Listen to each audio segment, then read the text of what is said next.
describing there what happened at the beginning and stretching that out and making it last until election day. How do Democrats maintain that?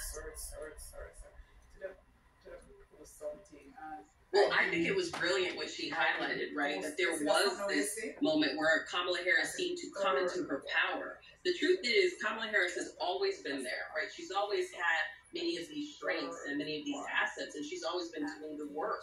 But it was up to people to pay attention, and it was also up to the powers that be to position her to be seen and for those strengths to come through. So I think that framing was really smart, and I think that is what is going to carry her through to the finish line, right? She has been doing the work behind the scenes. I mean, tonight, that moment with the parents and the family of Amber Thurman, who died because she wasn't able to get the medical care that she needed in this, post-Roe era, people had tears in their eyes, and it was a very tangible, real thing that highlighted that at one point we had freedoms that we no longer have, and that people's votes can literally save lives.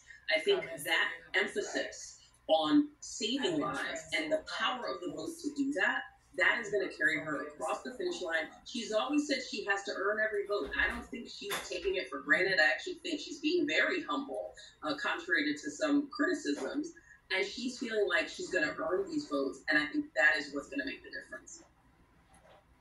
Yeah, well, and this is in Michigan. They're obviously trying to reach voters outside of Michigan. Pennsylvania is a must-win state for her, Charlie. You know that better than anyone. And CNN's poll of polls shows the two candidates, Harris and Trump, in a virtual tie there. And I wonder, what is your sense of what's happening on the ground? We're looking at the numbers every single day. We're looking at polls that are just in these battlegrounds. What are you seeing about what the candidates need to focus on the ground?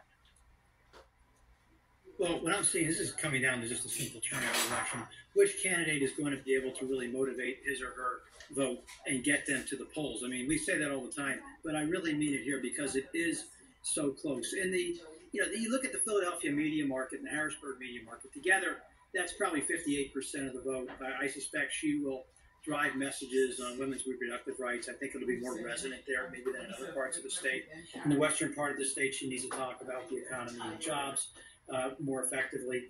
But at the end of the day, it's tight, and there are two counties to watch. Northampton County, where I'm from, in that area, the Lehigh Valley, and Erie County. I'm going to make one prediction.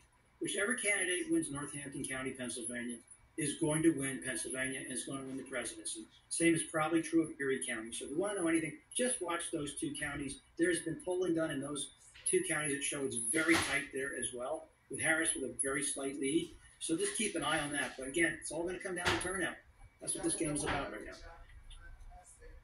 You know, we love a good prediction here, Charlie. So we will all be watching Northampton County. I'll be circling it on my map of Pennsylvania. Charlie Dent, Natasha Alford, great to have you both. Thank you so much.